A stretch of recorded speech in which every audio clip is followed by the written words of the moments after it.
Ready na mo? Ready na. Okay. Go. Kung ang iring ay cat sa English, ano naman sa Tagalog? Pusa. Correct. 1 point na si kuya. Kung ang iro sa English ay dog, ano naman sa Tagalog? Dog.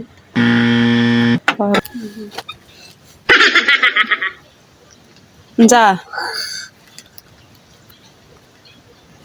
Aso. Kung ang palaka sa Tagalog, ano naman sa Ingles?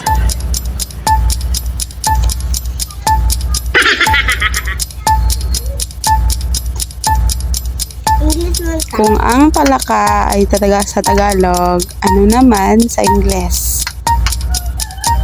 Gamit. Very wrong.